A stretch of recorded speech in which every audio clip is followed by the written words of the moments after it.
tarot cards from the Ghostbusters tarot card deck. I got it in person. And of course, my favorite one's always going to be Death.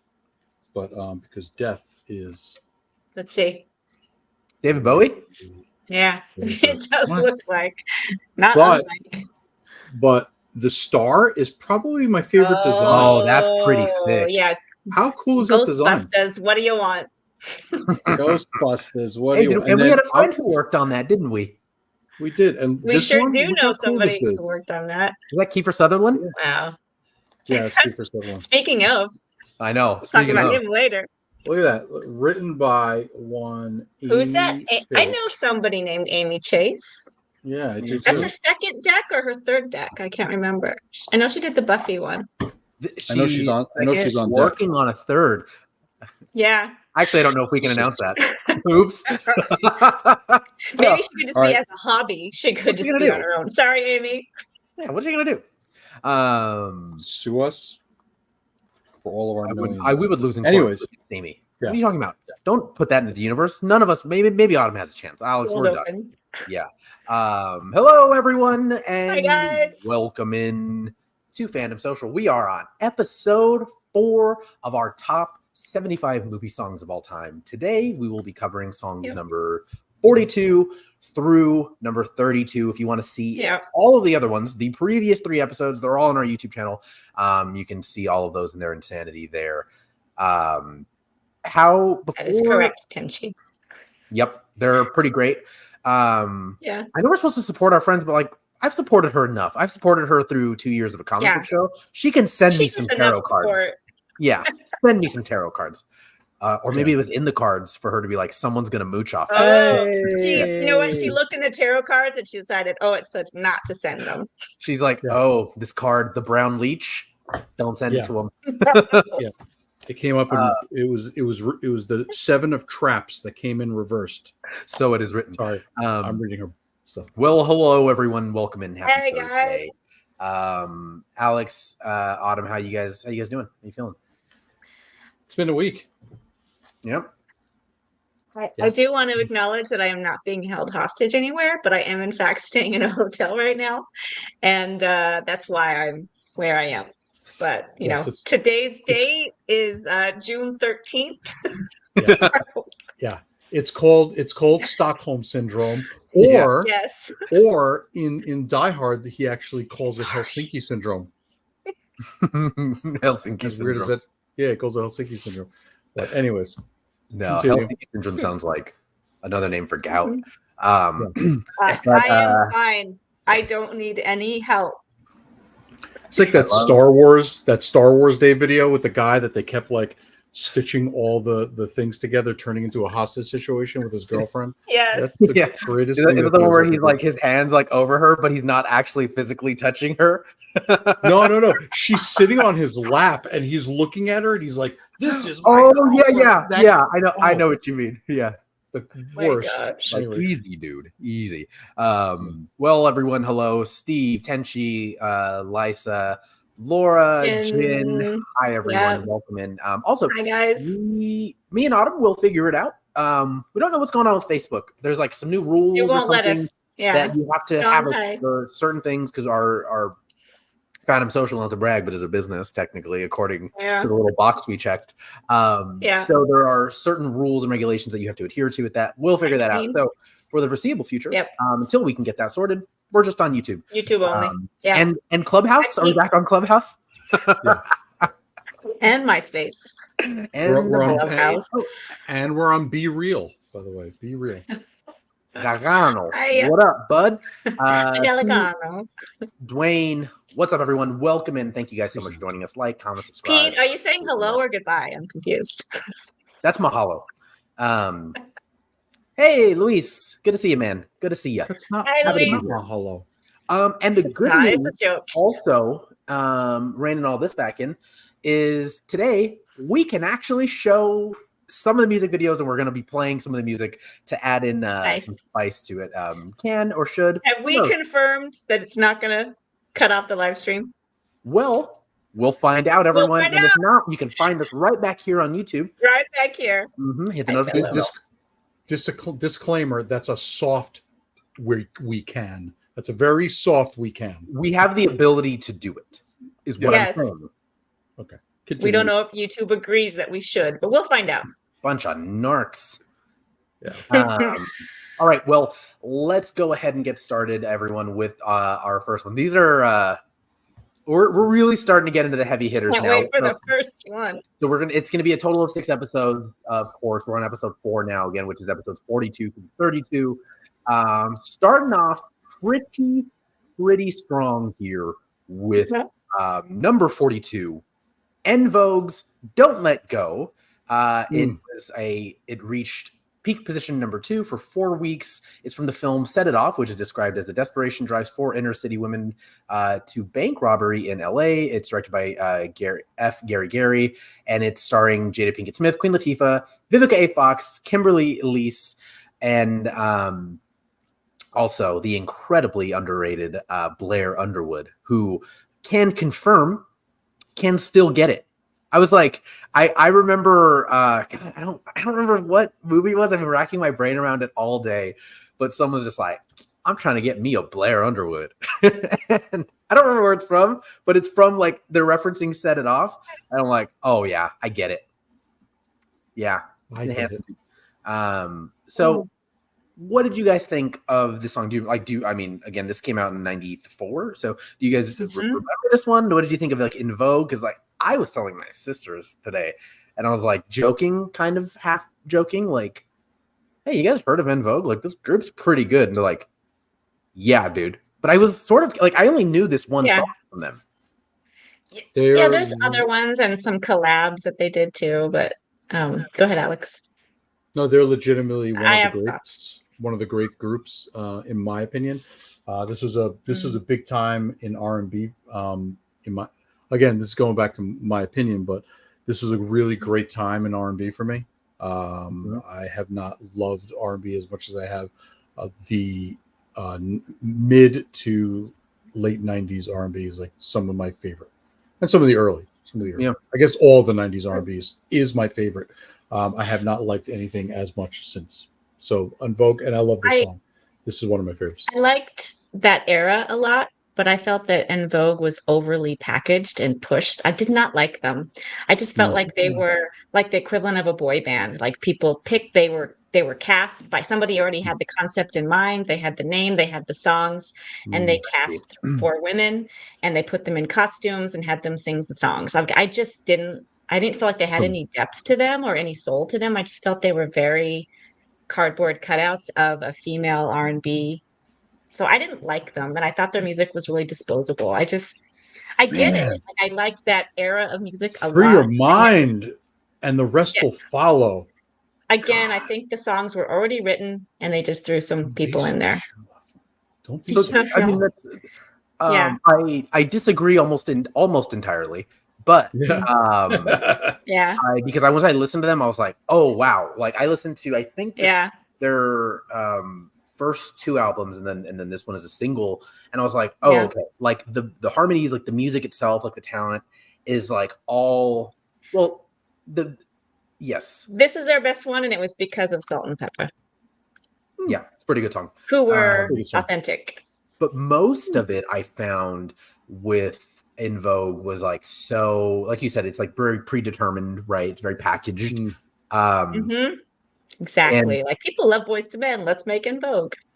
I absolutely live for Boyz II Men. Yeah. I can kind of see that. Yep. Old Town Billy's back again. Now we're gonna get shut down. Now we're gonna get shut down. The harmonies are too tight. No one's gonna mistake my voice for the actual soundtrack. I can tell you that right now. But I do feel like En Vogue walked. So you know a lot of these other these groups like you get with like TLC was a little bit different because they steered more hip hop, a little bit different. But like once you get into TLC.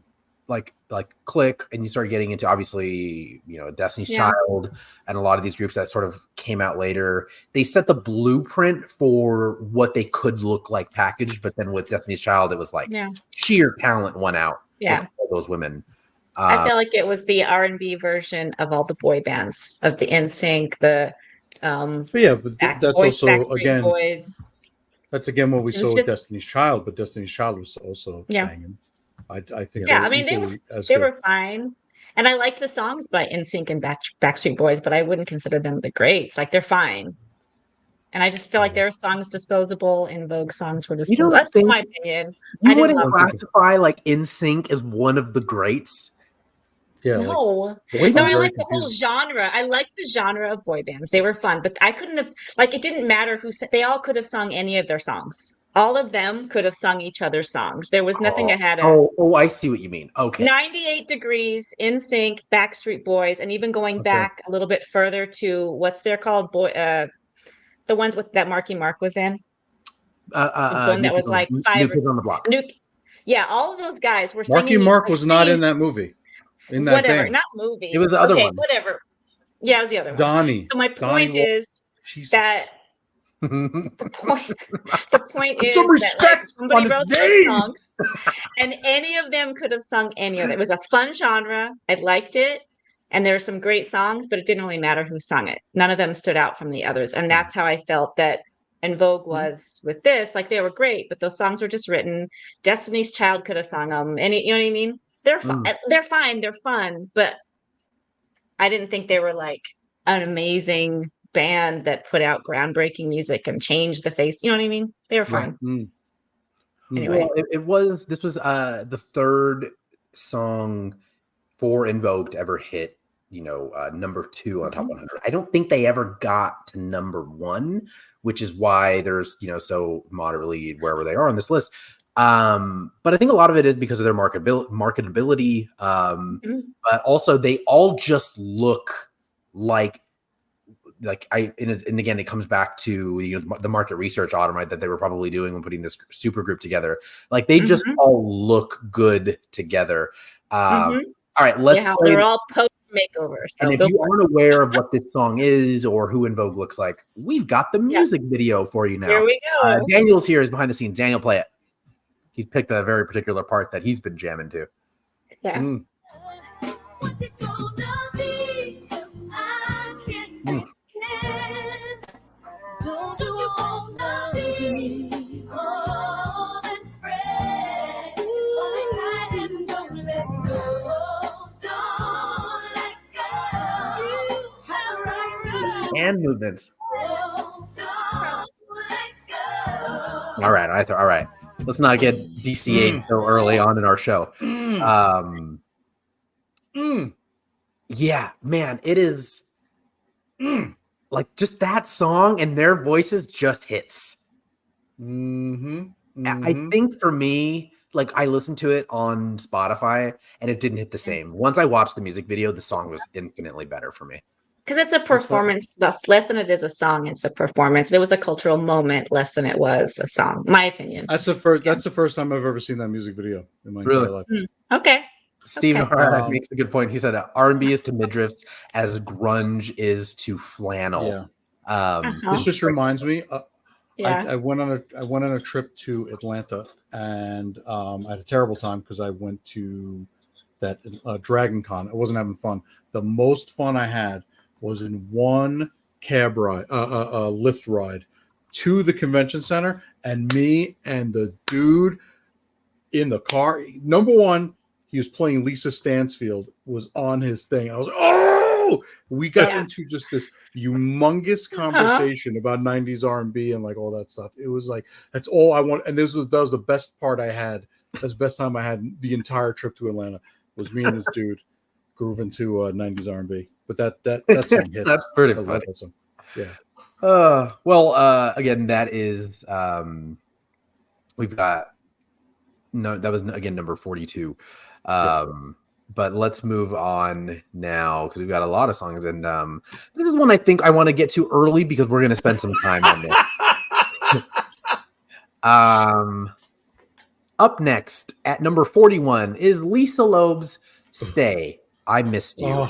It reached. This is the first song that we have gotten to in the entirety of our episodes in our list that has reached number 1 for multiple weeks. So other songs have reached number 1, but it was good.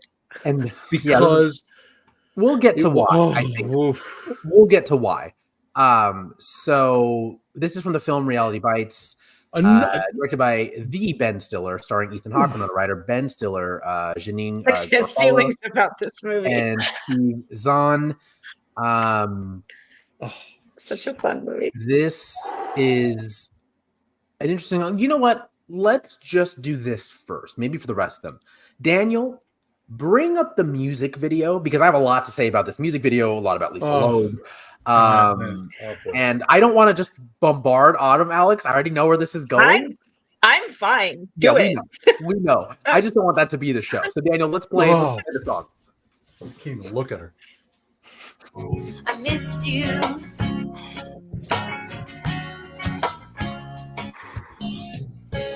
You say I only hear what I want to. I don't listen hard. Don't pay attention to the distance that you're running to anyone, anywhere. I don't understand if you really care. I'm only hearing negative. No. So I turn the radio on. I turn the radio on. And this woman was singing my song. Lovers in love. And please stop. I beg of you. I just want to push her out of that window. Just looking at her dumb face. Her stupid face makes me so angry. That movie makes me miserable. Like Reality Bites. That movie. Oh my god! Really? I've never hated Winona Ryder more in my entire life than that. Oh my gosh! Yeah, I've never seen this movie, so I'm going to speak specifically on the song. One, I find it. Oh, you've never seen the movie? I've never seen Reality Bites. No. It's definitely a snapshot of that time. Okay. Yeah. In the same way Swingers was at that time. Is it? Yeah. It's just this is what like white middle class people do when they're in love with each other in this movie.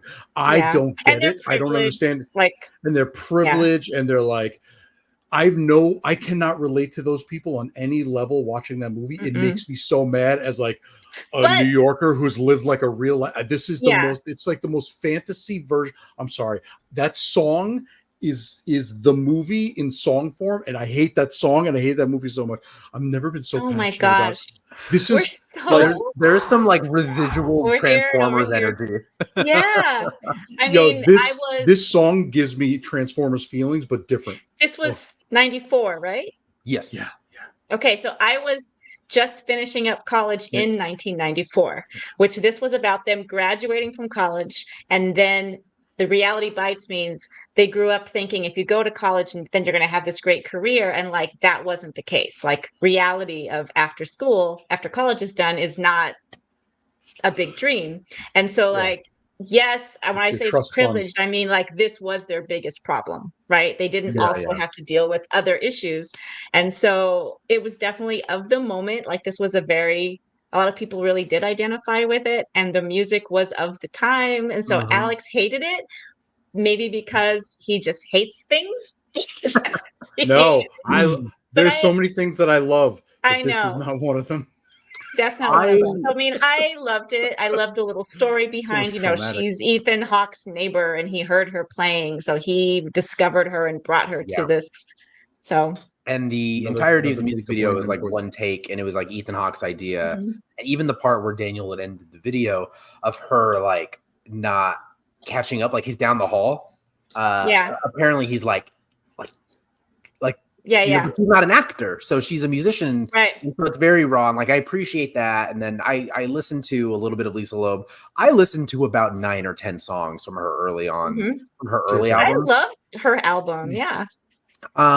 It is. I know you didn't. It is. I did not enjoy it.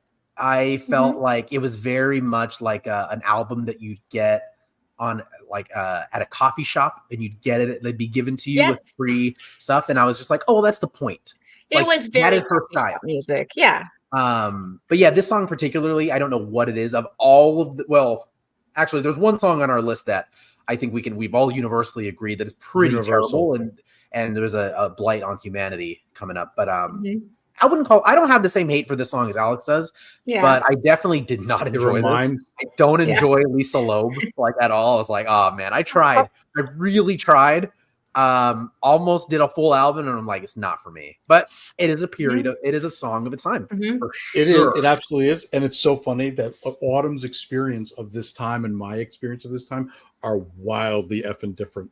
Like, no. I'm in at that point in my life. I'm listening to hip hop, R&B, punk rock, and death metal, and this song comes along, and the girl in the high school who's singing it, I'm like, what is this nightmare? So like, I was basically listening to this, what that soundtrack was, and also singles that came out a little bit Singles later. Is great. That sound, but like they were two sides of like different cultural. But like you were also supposed to hate Winona Ryder in Reality Bites. Like it's set up that she's like the main character hero, but the whole point was she was the most spoiled and entitled of all of them, and you're supposed to not really like her because she has some growing up to do and she's kind of shitty. But I think I loved it. I thought it was great. And I was listening to that kind of music, and it's part of my culture. So you guys be respectful. We, for a little, behind the curtain of Oz here, we were texting Autumn. We were just like blowing up on Lisa Loeb earlier in the week. And we understand that it's part of your culture. Autumn, where were you? Were you in the Pacific Northwest when you were, like, when this came out? No, I was in actually in Long Beach, and much like these characters, I was just kind of out there on my own in the world, having to figure out how to, like, I didn't have a big support system. I was just out in the world having to figure out how to start a life by myself. And so this did resonate with me. And the idea of like, you finish school and you're like, well, what do I do now? There's no big red carpet welcoming you to your fancy new job. So like, I resonated with this. But you didn't have a trust fund, so you were allowed to feel that. But neither did these guys. Like that was the movie. Trying to watch that movie was so painful that I don't remember if they had trust funds or not. If I'm thinking of a different, I watched the trailer for it, and I was just like, I'm good. I was like, Ethan. No, they were in the same. They were in the same spot. Like they graduated, and then there was nothing. Hate Ethan Hawke a little bit. I know you do. But I love him now. But I'm like, Ethan Hawke. But like, you know what? Everyone got to start somewhere. Daniel pulled up a GIF of probably the only version of this music video that I'd watch. Daniel, do you have that? Oh, Steve. Yes. There was a plot point because her dad cut her off and wasn't going to support her anymore, but he did give her a gas card to make sure she could get to job interviews. So she would go to the gas station and hustle with people, be like, hey, give me the cash that you were going to put. I'm going to put this, I'll use my gas card. So she got like hundreds and hundreds of dollars that way to pay rent by going to gas stations and using her dad's gas card. And you could totally relate to that for people paying for your stuff and having to cut you off. So the whole I cannot relate. He then cut her off. He then cut it off because he was like, fine, you're on your own. So like she was a little entitled, like, I'm going to hustle my dad. And then she was on her own. And everyone else was just getting to the business of growing up, and she was just bitching the whole time. So anyway, we can move on. But yeah, I liked all of this. Well, that was number. Let's see where that was number 41. We're only on the second song. Sorry. I know. Moving this was on, the most trauma. controversial. I figured. I was like, I knew we were going to spend some time on old earlobe. Lisa Loeb. So moving on to number 40, we've got John Bon Jovi's "Blaze of Glory." I'll make you famous. From Young Guns 2, starring Emilio Estevez, Kiefer Sutherland, Lou Diamond Phillips, Christian Slater, Viggo Mortensen, and Alan Ruck. Daniel put a note in here to say about this one. Even though "Wanted Dead or Alive" was the original request for the Western Young Guns 2, John Bon Jovi wanted to record a song that was literally about gunslingers. The resulting single became John Bon Jovi's. It sounded just like it. They did. Again, I have more to say about this. Let's play the song first, and then we can all talk about how much we love John Bon Jovi, I guess, or how you and your generation all made him famous. There we go. It's our fault. Yeah, I'm a wanted man. I'm a goat in your stable. I'm what came. What's in your stable? If you can, I'm going down in a blaze of glory. Take me now, but no truth. What's your generics? I'm going out in a blaze of glory. And Lord, I never choose first, but I choose first blood. I'm going to call me young. Yeah, that line kicks ass though. I never drew first, but I drew first blood. Liar. You know, it's Han shot first. I'm just gonna say. I'm just saying that it's a lot like Taylor Swift's "I don't start shit, but I can tell you how it ends."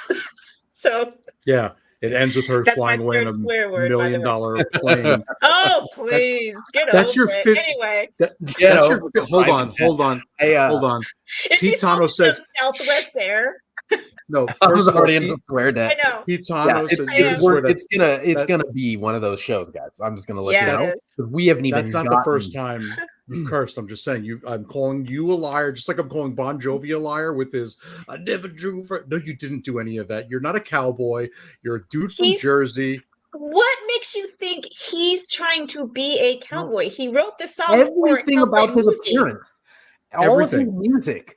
Is every time he shows up to a concert, he's a blue collar guy. Like he's not a blue collar guy. He's none of these things. He's none of these. Oh my gosh! Put him on the list of people like Bruce Springsteen, who also pretends to be a blue collar guy. Oh, we'll get to Bruce Springsteen. You want to get to Bruce Springsteen? You want to get to Bruce? I had this dude at work at my other job who was like all about Bruce Springsteen. I'm like, I'm whatever. Bruce Springsteen, whatever. Who cares? And he's like, don't you understand? He's like all about the blue collar man. I'm like, all about the. It's like Bono being like, I'm all about the poor people as he lives in his literal castle. Please. His literal castle. He doesn't care. Please. Stop pretending. Yeah. So, anyways, so I will say, no one can write a cowboy outlaw song quite like John Bon Jovi. John Bon Jovi wrote one song. Wrote one song, and so then the Young Guns people wanted him to write a song or wanted him to use it, and he said, no, I'll write you another one. So he has two. It's not like his whole genre of music is rock cowboy. Like, let's take it down a notch. Have you ever seen him? I'm just saying. Have you ever seen him live?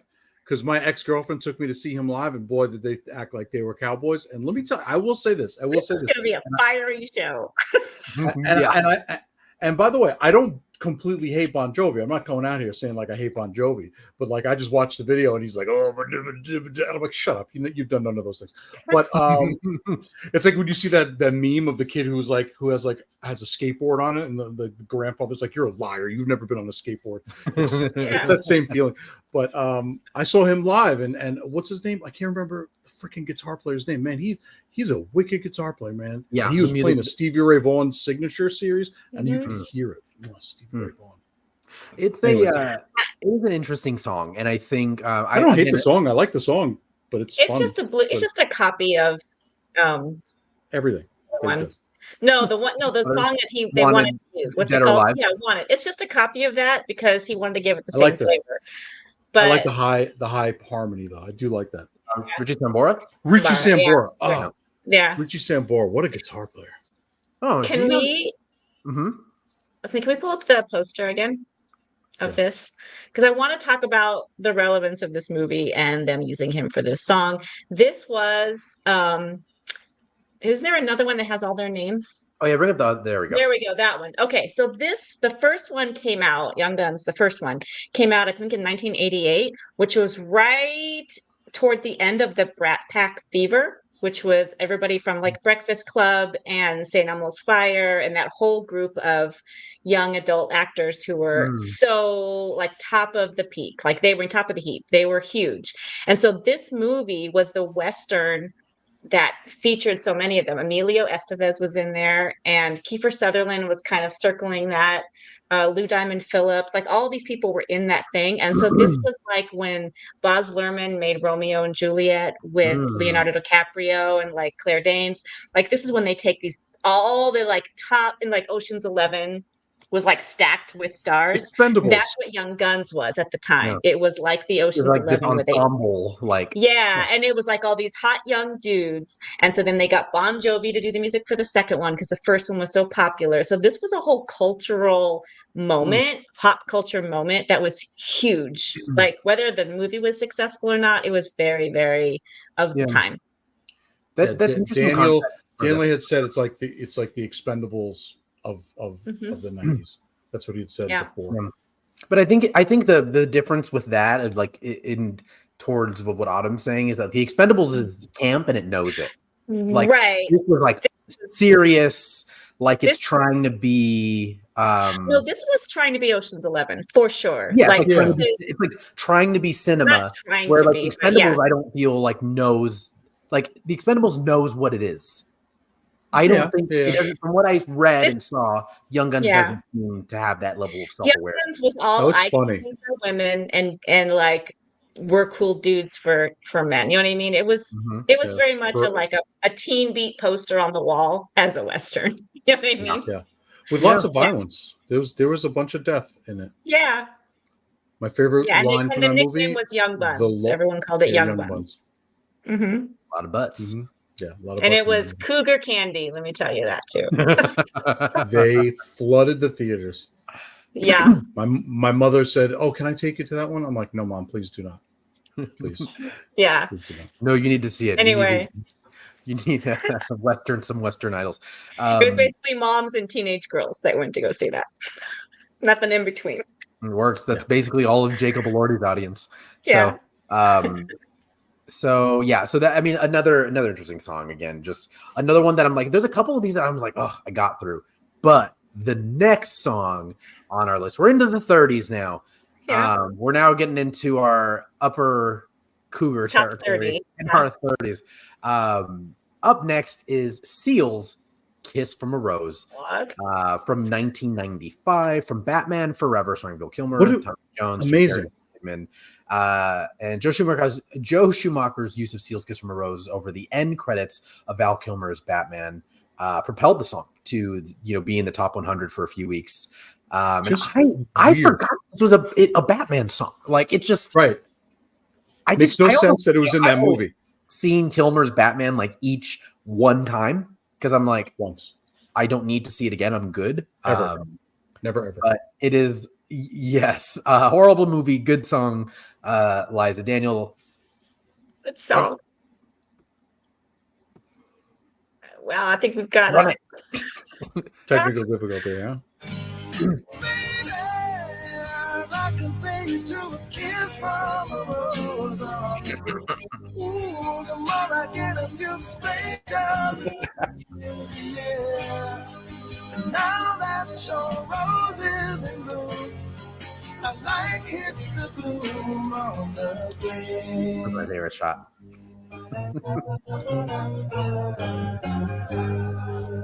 Does this sound like medieval? It sounds like medieval music.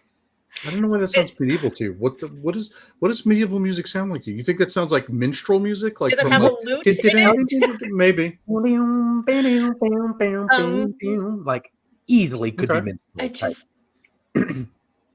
you guys go ahead. I have thoughts, but I'll wait. I'll let you guys. Sounds like a lute. How great it is first. Thank you. See, everyone, like that's all I could think about, and then I also forgot that like Seal is like not just Heidi Klum's husband, right? Heidi Klum. I was like, dude, I forgot you made music, and I forgot that this song kicks ass, and I forgot that it's a Batman song because like as soon as the movie was over, I turned it off. That was a big thing at the time because they were both like really popular at the time, and so like they were a power couple. Yeah. Do you remember when Dean Pelton and Jeff Winger did this in Community? Do you remember that? Yeah. Just got past that episode, and I like unironically really like this song. I was like, damn, it's good. It's it's a minute and a half too long. It's way too long because it's the same thing, but like slowed down in small intervals towards the end. But I was like, the song is cool. Like, I think it's got like an interesting, it adds an interesting flair, I think, to Batman. Like, it's a very interestingly, thankfully, it's also a very structurally interesting song, and it's a very, I feel like, I'm trying to think of what the word is. It's kind of a very, especially for a soundtrack song, it's very. I don't know what the word I'm looking for is, but they're really challenging people. It's very complex for a soundtrack song. Yeah, for a soundtrack song. Let me tell you. Yeah, it's every time that song comes on, I'm just like, baby, right? It ruins the song.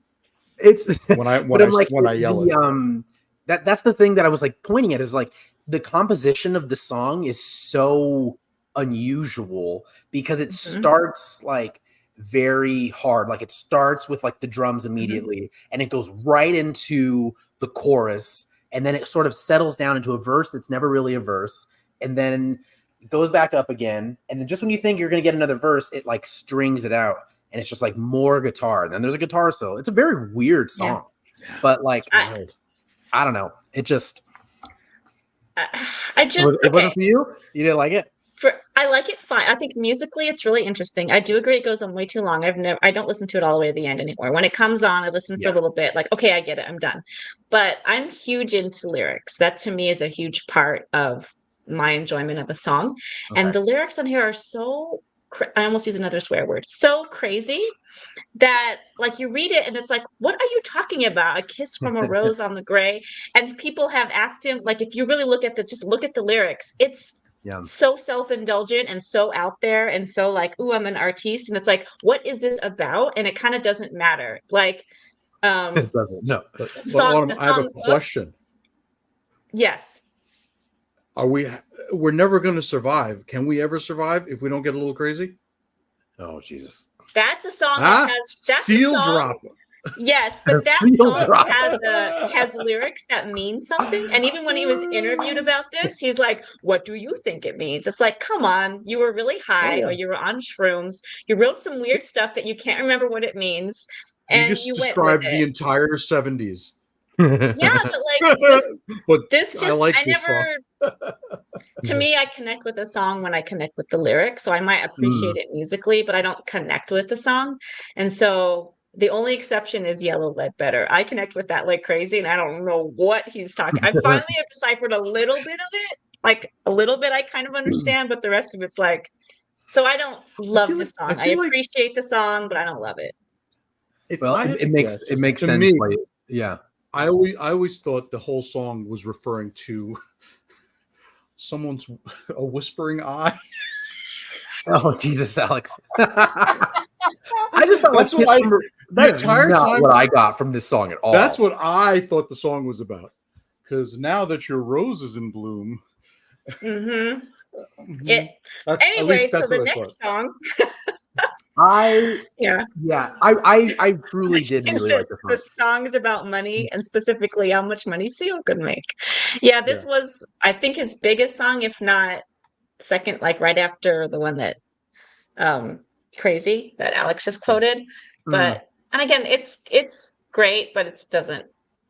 And every single one of these songs, and Liza Sella can agree with me, every single one of these songs was performed better by Me First and the Gimme Gimmes. Just gonna say that. Okay. Putting that out there. Wonderful. Great way to end this conversation about Seal. Now we can go to one that I actually was not expecting to like, but I really dug this song quite a bit. It's number 38 on our top 75 list. It's Olivia Newton-John's Magic from Xanadu, starring Olivia Newton-John, Michael Beck. Oh my gosh. This is my mother's favorite movie back then. Really interesting song. Weird movie. I did not like it the first go round. Like for me, I was like, I'm so bored. And then I don't know what it is, but like I was like, you gotta imagine yourself roller skating, and then you'll be fine. I watched the music video and I was like, I am super into this. Let's play it. That is one of the best movie posters too. Oh, it was us who said that. Good job. My mom loved that movie. Oh my gosh. Have to believe we are magic. Nothing can stand in our way. She stares. Have to believe we are magic. Roller skate. Let your aim never stray. And this all your heart shall find. Destiny will arrive. Bring all your dreams alive. For me. Man. I don't, I know it's just like a simple tube amp and a little thing right at the top, but that little. You left out the fact that it's also ELO. It's not just Olivia Newton-John. It's ELO and Olivia Newton-John. That's all I have to say. Yeah. It's Olivia Newton-John. I was looking for the same joke out of in my head. I'm like, how do I work this in? But I didn't want to say that because that wasn't a good one. But like I was thinking, like Steve, you're not imagining it. The pirate movie did very much kind of copy that vibe. So yeah, which they copied a lot of things. So yeah. Jared Luna says he has no memory of this song. I'm like, I find that surprising because I feel like even I knew this song, and I've still to this day never finished Xanadu. I remember watching it in like middle school. But I was just it's a weird movie. That's weird. Why would you have watched this movie? It's magical. Yeah. I don't remember this song at all. When I listened to the song, I was like, I'm going to remember this. This is on my like list. Yeah. Daniel said he worked at a Smart and Final and is played at least once a day. Yeah. I'm with Daniel on it, but I have a very long, varied Spotify like list, right? It's all over the place, and this is on my like list. Love it.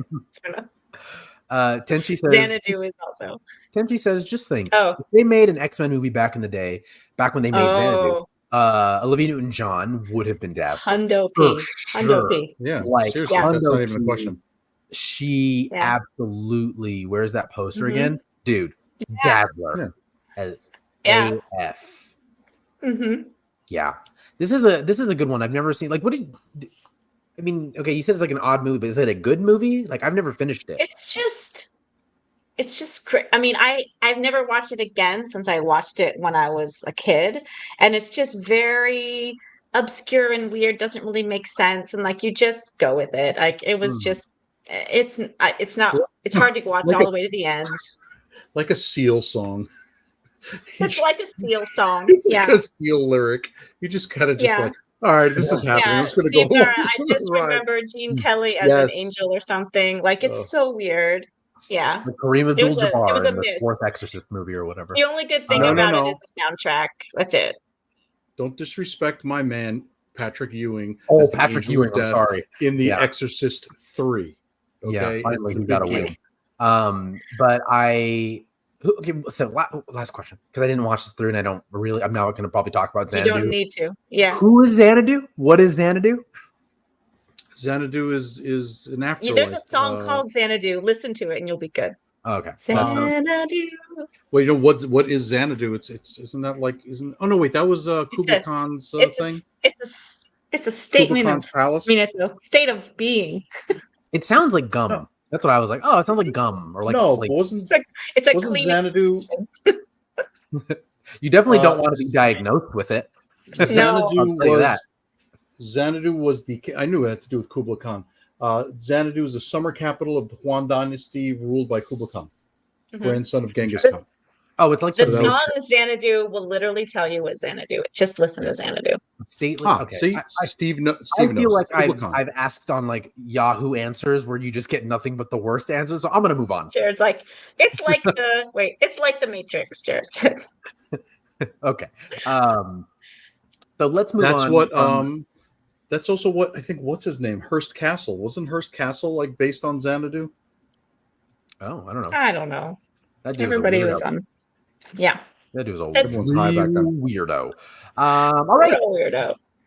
Moving on from number 38 to number 37, we have got La Bamba by Los Lobos from the film La Bamba, starring Lou Diamond Phillips made the list. There's always someone who makes our list twice. Lou Diamond Phillips is on here twice, starring Issei Morales and Rosana de Soto.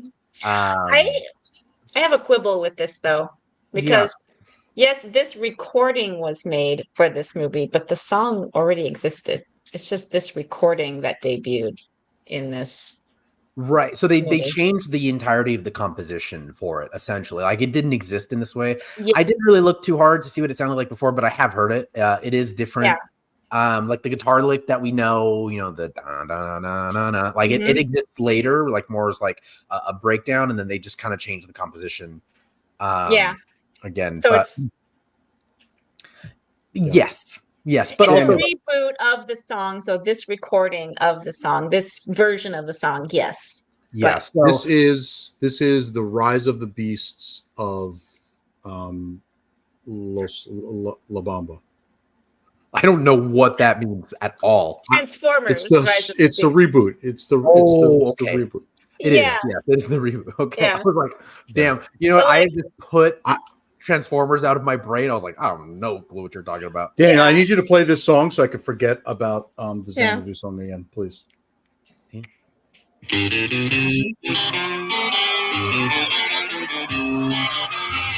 Para bailar la bamba, se necesita una poca de gracia para mi patria, de arriba, y arriba, por ti seré, por ti seré, por ti seré. Yo no soy marinero, yo no soy. All right. Okay, fun fact, in Spanish class in high school, we had to translate this song. Okay. And he's saying, like, I'm not a sailor, I'm the captain. Like a lot of other, but like I still, when I listen to it, I know all of it is translated because of that Spanish assignment. Well, Autumn is she's filled her contractual obligation to contribute to every song. So I do like the song. I mean, I had a really interesting conversation with my girlfriend this morning about this, because she listens to a lot of like Mexican music, and this and Los Lobos and Richie Valens is considered more like Chicano, right? It's more like Americanized rock mixed with Spanish influence.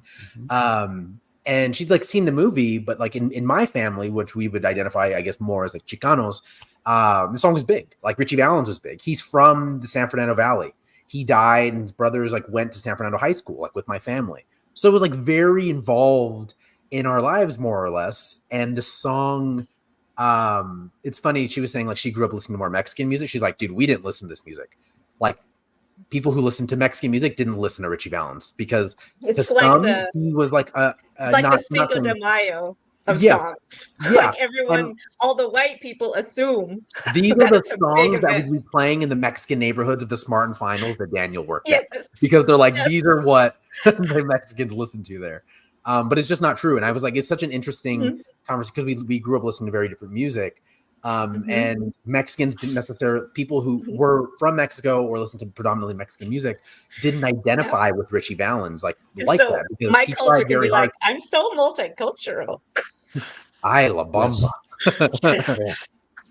Which will bring us to our one of the other people on our list. It goes along with what Autumn just said right there. But also, fun fact: Lou Diamond Phillips a lot of times was hired, but I think he's not Mexican. He's Hawaiian. Filipino. No, he's Filipino, and he's from Hawaii. No, he's born in Hawaii, but right, like, yeah, but I mean, he's Filipino and like he didn't even Scottish, Spanish. Or that's Richie Valens. You're talking about Richie Valens now. I'm talking about Lou Diamond Phillips, the actor. Oh, yeah. Richie Valens didn't speak Spanish. Yeah. He just memorized. Isa Morales. Yeah, he memorized what the song lyrics were and how to. He had to memorize what it sounds like. Yeah, so, and he learned later on in his life. We won't go into a whole Richie Valens episode, but he did eventually because he was like, oh, I have to. Similar to like Selena, right? She did this. This song is the video meme of white people ordering queso at a Mexican restaurant. Queso. Yeah, it's like if you pronounce any of the L's in quesadilla, like you can't listen to it. A quesadilla. All right. It's So like a house for an armadillo. That's a good joke. Okay. So now we can go on to another song. I think this is my favorite song on our list. Hands down, one of my favorite artists of all time, just for lots of reasons. But we are at number 36. It's Stevie Wonder's "I Just Called to Say I Love You," from The Woman in Red, starring Gene Wilder, Kelly LeBrock, and Charles Grodin. It's Stevie Wonder's hit won Best Original Song at the Oscars and Golden Globes, one of the only ones on our list so far that actually did, and it was on the soundtrack for the comedy Woman in Red, which I've never seen this movie, but I've heard this song a billion times. I didn't realize it was specifically for this. It's much bigger than the movie. Like, this is where the song way outshone the movie, where most people don't even know it was in a movie. Yeah. We can probably keep it that way, but this is truly a lot like our next song, but we'll get to that later. Daniel, play the song for maybe those who've never heard it. Yeah. Dun, dun, dun, dun. I just called to say I love you. I just called to say how much I care. I just called to say I love you, and I mean it from the bottom of my heart. Man, like I love Stevie Wonder, and I've listened to so much Stevie Wonder, and I was just like, I'm gonna be honest. We didn't do this outline until like a couple days ago, and I completely forgot that this song was on this list. And I was like, "Holy shit, this is such a good song!" And when he performs it live, he does a lot of it like a cappella and just like Stevie Wonder's kind of a marvel. Like he's incredible when he writes the song, and it just completely outgrew the movie.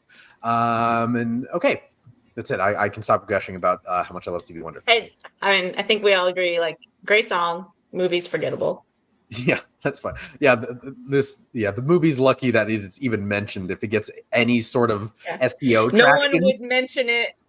Other than that, I mean, there is a song called "Lady in Red" that people associate with it, but it's dumb. Here's another fun fact. Just as most people don't always realize that Prince is the primary reason for the parental advisory stickers back in the 90s and early 2000s, that he was like the main cause of that. But also Stevie Wonder had a positive thing that most people don't know, is like he was one of like the biggest celebrity voices and biggest most famous people to push for Martin Luther King's birthday to be a national holiday. Oh, I didn't know that. Yeah, little fun facts. Interesting. Mm-hmm. Stevie's just great. I mean, I'm sure there's tons of if there's bad things out there. Isn't she lovely? No. Isn't she lovely? Isn't she wonderful? Yeah. Sorry. Did you watch the that charity song where all the singers got together in the 80s? Do you remember that it was We Are the World? We Are the World. It's not. Yeah, Voices That Care. Okay. So it wasn't We Are the World, but it was We Are the World. Yeah, it was. Sorry, it was We Are the World. Okay, so that one, I watched the making of documentary of it, and it was really interesting because it was starting to fall apart, and Stevie Wonder's the one that like got it going back together, and Bob Dylan was starting to like get overwhelmed and like didn't want to do it, and Stevie figured out exactly how he should sing it so that he could. It was interesting. So he kind of like, as it fell apart, he brought it back together and was like super generous and kind with everybody who was struggling with it. It was interesting. Interesting. I didn't know that. Yeah. Yeah. You should watch that documentary. It's really cool. Good documentary. That is everyone's homework today. Not that. Yeah. But listen to Stevie Wonder. Yes. I think my Chérie Amour is one of the best songs ever written. So, Steve, we were avoiding getting full on all this low hanging fruit, but you know what? We'll let you do it. Sir Duke, yeah. Oh yeah, come on, that's way better than my Chérie Amour. Okay, we could go on. That's a whole episode. We could just fight about Stevie Wonder songs. Wrong opinion. So all right, let's move on. Oh yeah, look at this one. Another big one. A big song from a movie I don't care about. No one's heard. Number 35, Ray Parker Jr.'s Ghostbusters, from the film Ghostbusters. Oh, there it is. Starring Dan Aykroyd, Rick Moranis, Bill Murray, Harold Ramis, and Sigourney Weaver.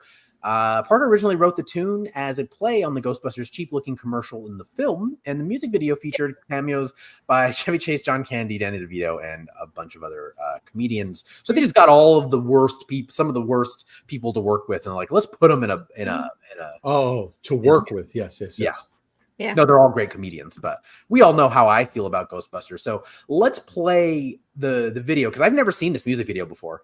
Like, okay, it's ridiculous. But the song still kicks ass, truly. Go ahead, Daniel. We're gonna call.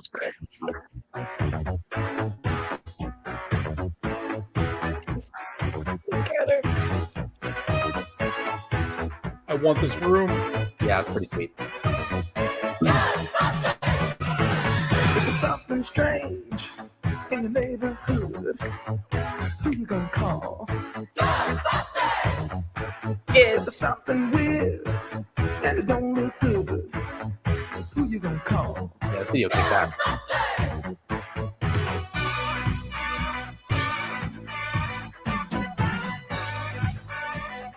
I ain't afraid of no ghosts. I love all the neon.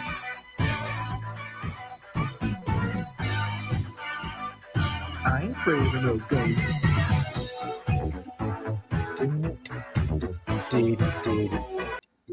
Oh man, that song still holds up, dude.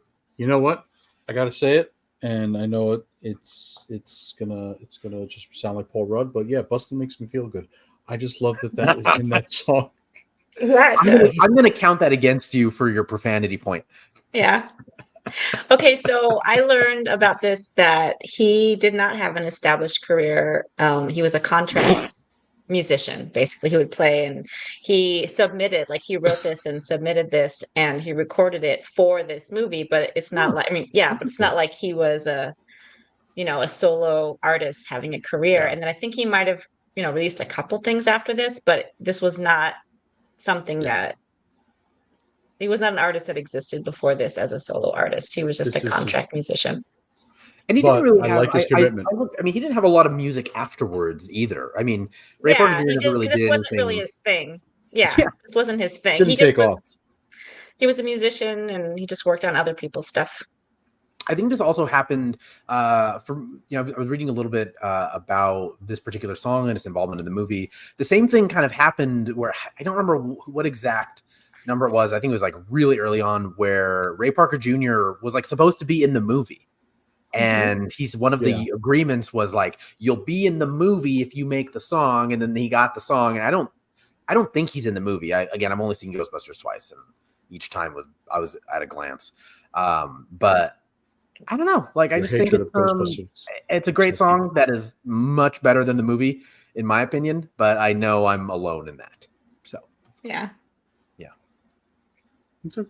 I'll allow it. Hold on, I'm gonna try to fix this. All right. I'm ready for the next song, by the way. Desmond Hastings says big overlap with the one hit wonders list. Yeah, they are on here. Oh my gosh, the next one, I love it so much.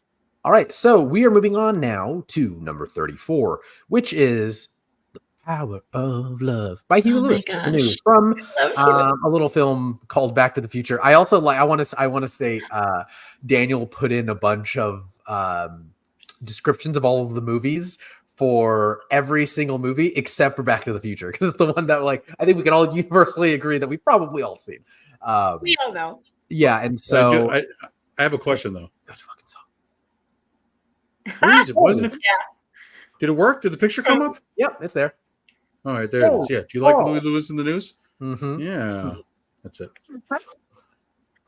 Oh yeah. I love them in the movie. I love the song. I loved all of their music that was coming out at this time. They're such a fun band. And see, I had the opposite effect where it's like I only knew Huey Lewis in the News really from the song. Like I didn't grow up with them. Oh, really? I don't listen to them. Yeah, okay. And then I gave them the Lisa Loeb treatment where I'm just like, I'm gonna listen to like 9 or 10 songs. And I was like, yeah, they rock. They are good. I like them. Yeah. Good. I'm glad. I was gonna say, are you gonna say you didn't like them? They're great. No, they're the opposite end of that spectrum where Lisa, I was like, I can't believe it. But Huey Lewis, I was like, oh, I'll probably listen to them tonight, like after we're off. Yeah, no, I do like this. I do like Huey Lewis in the News. I do love this song. It's unapologetic. I tried to see them in Vegas once and I missed out on it, but that sucks. They're a fun band. They're definitely very corporate rock, that you could see them getting hired at this huge company to play at their annual party. Oh yeah. But they were just so much fun, and their music videos were so much fun. Paul, you should go watch some of their music videos from the time, and they were they were a delight. Well, how about Foo Fighters had videos? These guys were fun. How about we watch one of their music videos right now? Daniel, do you have this one? Let's pull it up. Yeah, let's hit it. So fun. Here it is. The moment you've been waiting for. From the big smash hit movie, our latest single, The Power of Love. Yep, that energy. Yes. Fun stuff. bad energy.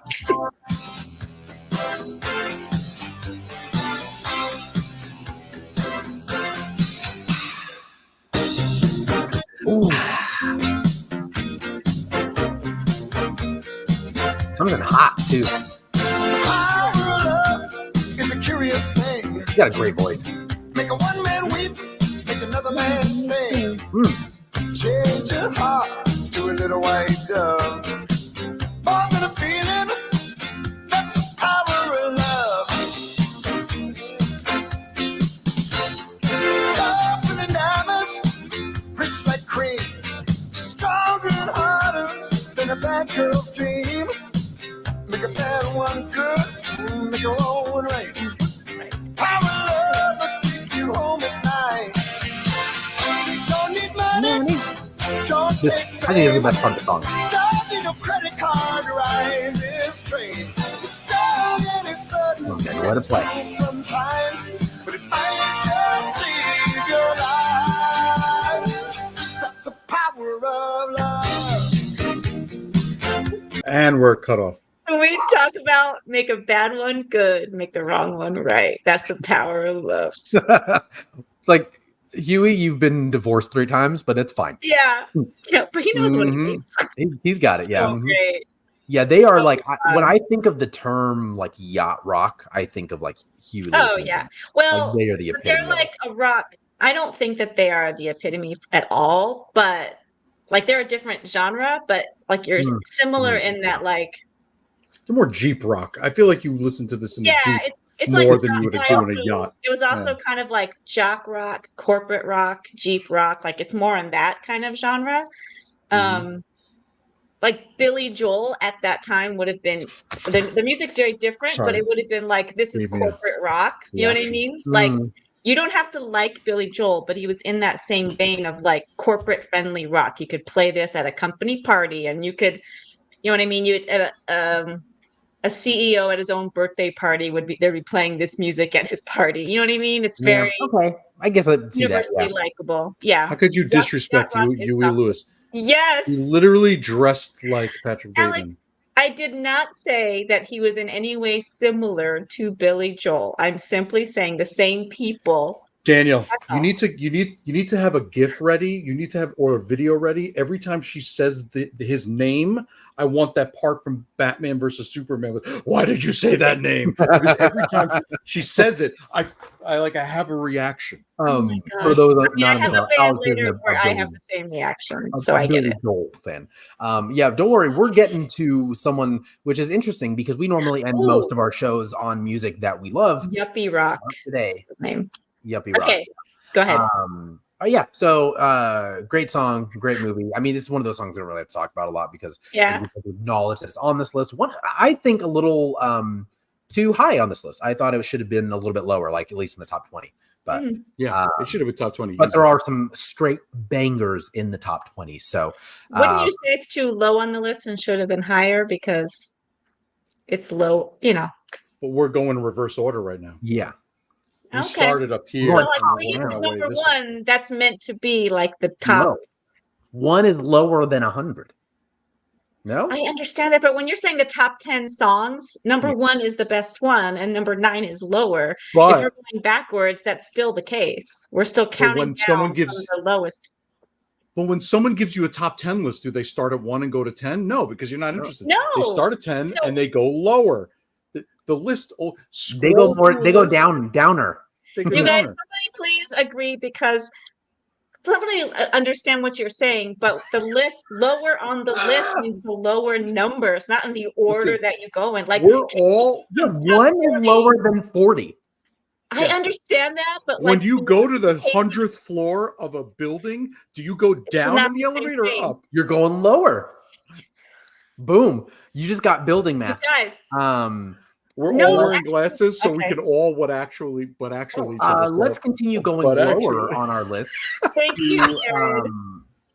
I'm gonna go with Casey Kasem's rules because that's how he would refer to it, and he is correct. So thank you. You're all wrong. It's top, going low top on 40 daddy. So I definitely love it.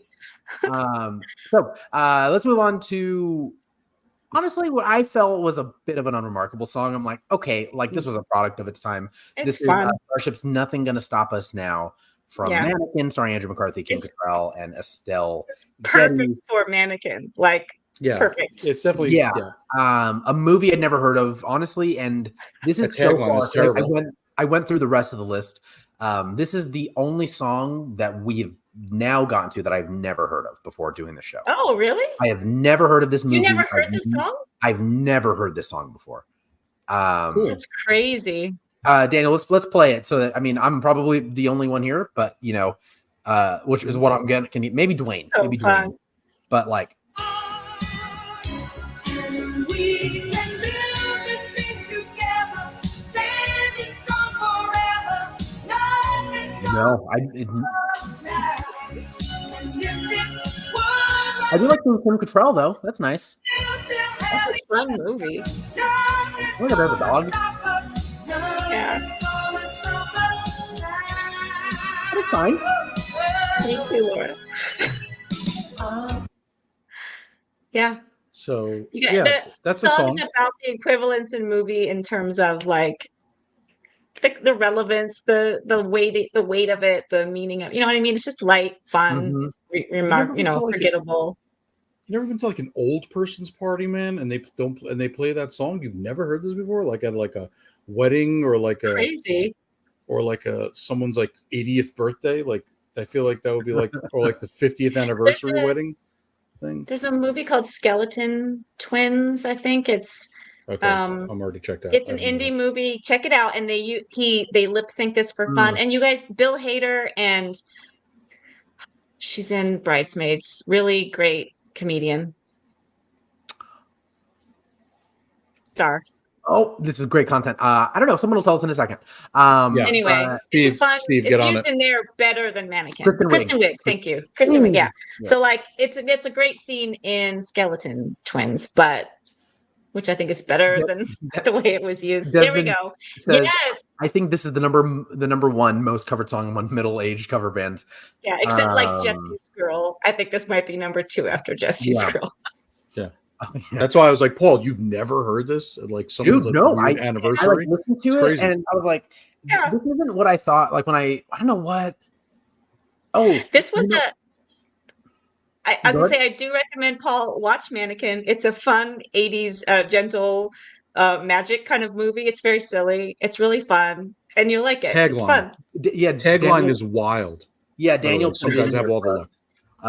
For Mannequin, a young artist searching for his vocation makes a mannequin so perfect he falls in love with it. Finding the mannequin in a store window, he gets a job there and his creation comes to life. Super weird science. Like so fun. Yes. Yeah. Like it's really just fun. Yeah. It's stupid, but it's candy. It's a little fun piece of candy, basically. Little did people know, but Tenchi might know this because he's a Doctor Who person, but you know that's how they eventually made an army of living mannequins, and they attacked the Ninth Doctor in Doctor Who's first episode of the 9th season. So there you go. All right. Well, okay. Great.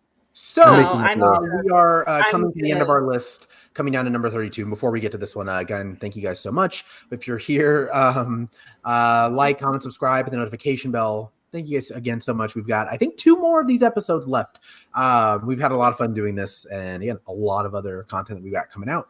But not to hold anyone hostage here, we've got a song and a band that we all almost universally were like, this is a crime. This is a crime. It's a crime. Against my ears and everyone's ears. How did it end up on this list? We're at number 32, UB40's Can't Help Falling in Love with You, which reached number 1, Autumn and Alex, for 7 weeks. It's from this the film is my Billy Joel, Alex. And this is a cover of Elvis's original song, obviously, which is featured in a trashing of Elvis. 31 years later, and this is a real sentence I'm going to read, British reggae group UB40's version was featured on the soundtrack to Sharon Stone's Thriller Sliver. The remake bested Elvis by topping the Hot 100 for 7 weeks. This movie was messed up. That's so 90s. Yeah, it was. It was a twisted, weird, creepy freaking movie. For some reason, at some point in the 90s, all the Baldwin brothers had movies where they were sleeping with all the women. Yes, that was the whole point of the movie. Is they were Billy sleeping Baldwin with all the women. Back then. Yeah.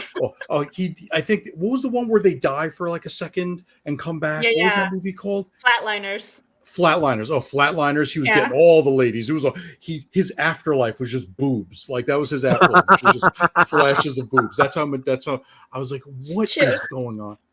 Desmond, this terrible song, I don't think there was a single song from my youth that the radio made me listen to At more. gunpoint. This was shoved down our throats constantly, and I hated it. This band cuts years off my life. It makes my bones hurt.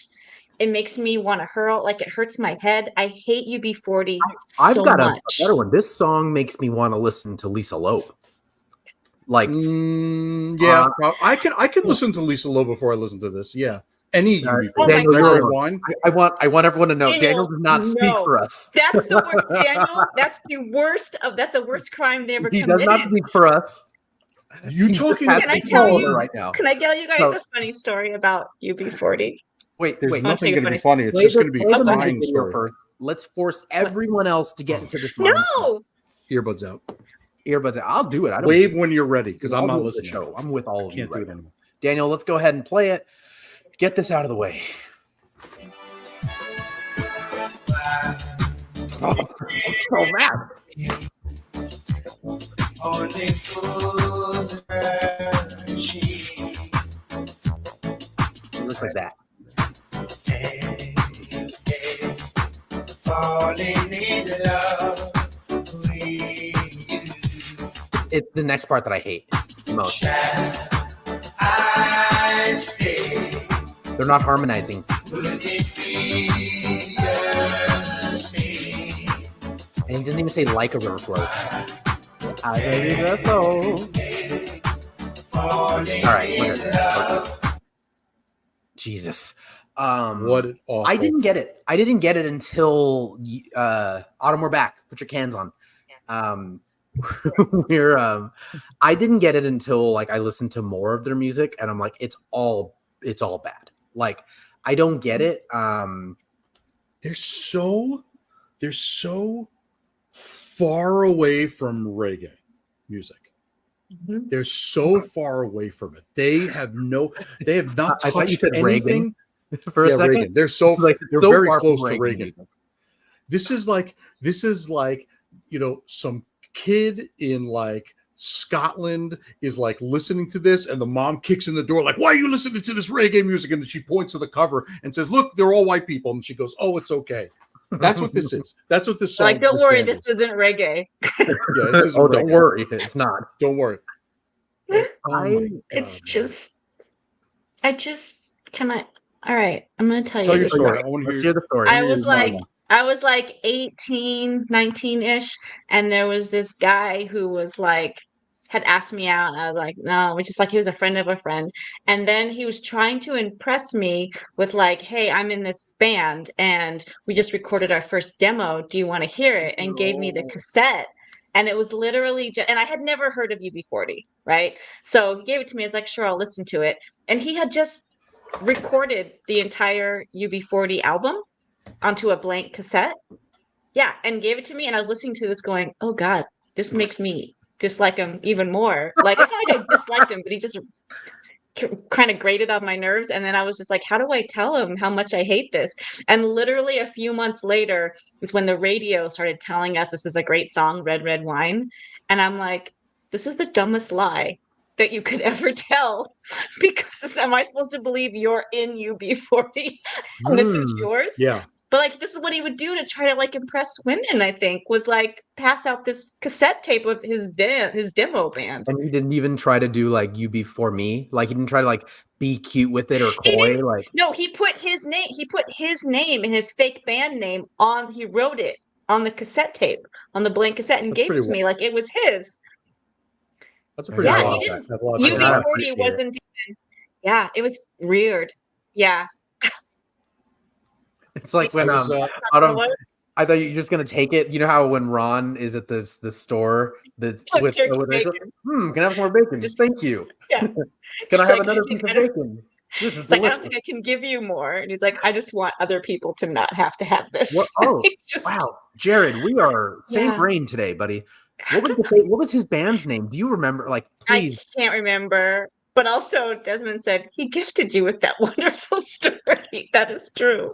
That was the best thing I took from that experience was that story that I've never really told because it was so horrible and like embarrassing for him. Like my embarrassment for him was real. What's a code name or what's his name? Can we shout him out on the show in case? I don't remember. I wasn't even interested in back then. Why would I remember his name?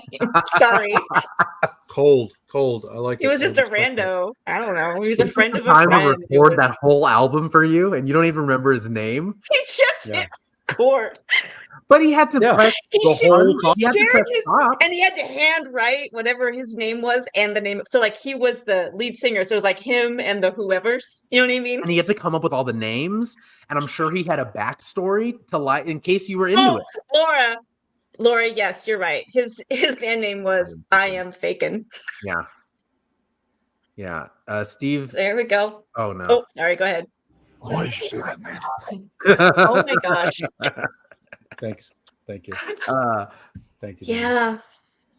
So Steve, if we didn't read it, he says because I actually didn't know what it was. I thought they were like being dumb.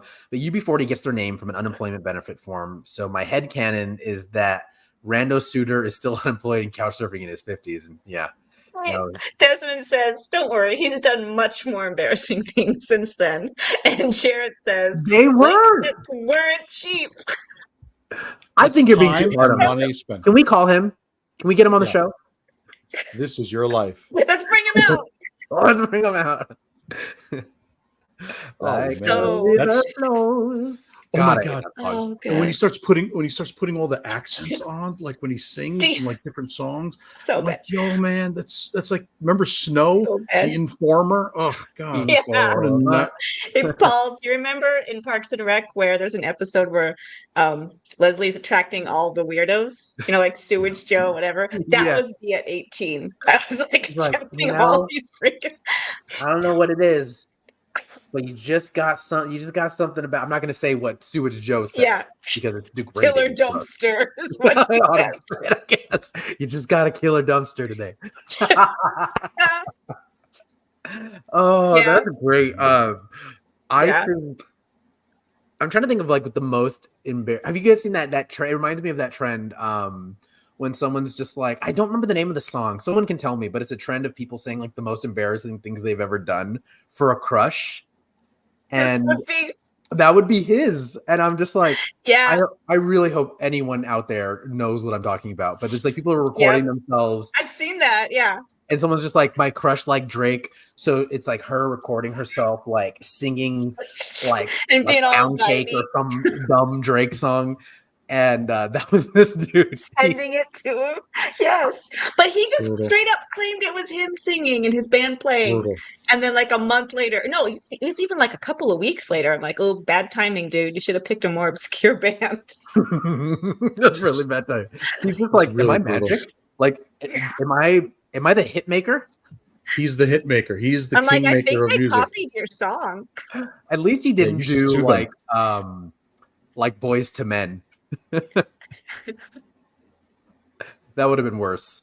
Oh my gosh. Anyway, thanks. That was my story. That story is infinitely more interesting than the entire discography career that they. So can we just acknowledge that like we passionately agreed on how terrible this band is? Like we could fight about every band, but we passionately agreed on UB40 being the worst. We found our common ground. It's like really I was worried. I was worried. I know. It's like with you two. If anyone out there has seen The Bear, when he has to do like this, right? When it's basically like when we're in the kitchen, it's like sign for being like, we'll talk about it later, but we're okay. And so that's your guys is UB40. It's just hey, we'll get to it. It's UB40. Because then we can all agree that we hate. Although, Alex, I feel that takes the heat out of our friendship a little bit. I don't like it when we agree. It's weird. No, we have to have one. We have to have All one right, or that's two our things. one common ground where we can meet. Like whenever we're Right. arguing about something Right. else, we can go, you know what? Let's just Right. talk about UB40 for a while You and hate rejuvenate remember? our friendship. You're anti En Vogue, where I'm pro En Vogue. I'm anti Lisa Lisa Loeb, and we're both Yeah. adjoined. We're both aligned on UB40. Yeah. We're not That's our aligned on something connective we thread. love. That's like the Predator. We're rarely aligned on Predator. anything, Alex, but we'll always have UB40. But we'll also have Stevie Wonder. We'll have a positive thing, which is our that's love true. of Stevie Wonder and our hate of UB40. And those are our bookends. Yeah. The rest of it is hot garbage in the middle. That's how we should always keep it. It's like divorced parents who only can agree over like which kid they love and which kid they hate. Yeah, they're just like, but they cannot talk about anything else. Once they get out of that McDonald's parking lot, gloves are off. That's it. I don't care for Job. Jared, I didn't want to bring it up. No, I disagree. I like ABBA quite a bit. I think they're a good band. I don't love ABBA, but I can pick some songs that I don't hate. Yeah. Jared, you're guys. And remember, I'm a metalhead, so I should be the opposite of ABBA, but there are plenty of ABBA songs that you can put on and I'll listen to. I will say also the EDM scene giving Mamma mia a second life. Nope. So Jared Luna needs to leave. No one bully Jared. Okay, we're wrapping up. You're okay, Jared. Jared's like Batman. You can take it. Apparently, we're not going to talk about ABBA ever again because it's very divisive. It may or may not definitely come up in one of the next episodes. So, all right. Well, everyone, thank you so much. We survived the episode. Another 10, number 42 through 32 on our top 75 movie songs of all time. This is episode 4. We've got episode 5 and 6 coming up in the next coming weeks or so. Abageddon. That'd be cool. Yeah. Abaddon. And so we'll get to those in a bit when we can. Again, guys, thank you so much. Like, comment, subscribe with the notification bell. If there are any songs in movies or really anything, like just put them in our comments, spam our comments, because we are again compiling all of these movie songs, and we're going to do like a bonus episode and talk about all our favorite songs that did not make this list that made room for dumbass UB40. I mean, like there's so many better songs that could have made this, but it took a spot. It took a spot of a deserving song. I can tell you that. And it took a spot from some songs that we all feel are more deserving. So if you feel there's a song that should replace UB40, let us know. That's our prompt. What song should it have been? What song would have been better than that? And I think Happy Birthday would have been better than that. Kicks hard in us. Come at me, nerds. There's some songs that I'm looking forward to, by the way, next week, and some that I'm really not. We've got to see how the battle goes coming up because pretty much everything from here on out are like true. Again, I had said like there's nothing that I haven't even heard of as a 30-year-old man when some of these songs have been out for a while. So I think in the Facebook group, why don't you guys post what's better than UB40? Just post what you think is better than UB40. Yeah, anything. Peanut butter and pizza leftovers better than UB40. The sound that my neighbors make at 6 a.m. when they're getting their kids ready, that noise, better than UB40. Yeah. I really root canals, better than UB40. Yeah. 100%. It's almost like the premise of that joke. Yeah. Same. UB40 is so bad. How bad is it? We're gonna end this stream. So thank you all so much. Again, we'll see you guys next week. We've got a really, really fun episode next week. Again, it's a bit of a more serious episode. I think it's just Alex is going to be out of town, so this one might just be me and Autumn. So it'll be super informative of and Daniel will be there, but he may just be hanging out behind the scenes because this one's going to be a bit of a production. So we are going to our very, very first fandom focus episode where we are focusing on what we'll call for now. We'll get into why I'm prefacing this, but the Whedonverse. So we're going to be getting into the rise, reign, and fall of Joss Whedon and the Whedonverse and how that fandom collected, where they live now. and with some fun insight from Autumn, our resident who's going to Hellmouth Con this weekend. Hellmouth Con, which is at the high school, right? That Buffy was in. It's at the high school, Sunnydale High School, which is Torrance High School. So we are going there. Yeah, and so we've got a really fun episode next week, everyone. Where come in. We're gonna try not to dunk on Joss Whedon the entire time, but he is an incredibly important part of that fandom. But yes, unfortunately, for better or worse. Yeah. But you know, we'll get into all that next week. Again, at 6 p.m. Pacific, 9 p.m. Eastern. For all of you guys, we'll get everything set up again a little bit earlier, so you guys can come in and hang out before the show. But thank you all so much, Alex. Thank you for being here. Autumn, I hate this so much. Autumn, I just saw your little tag thing. Thank you for being here, and Daniel, of course, as always, thank you for all the assets and putting everything together. Thank you all so much. Have a great night. Like what you love what you like. Don't be a UB40 about it. Don't play UB40. You're such a UB40. You're really UB40ing me today. Like, I don't know how anyone listens to them.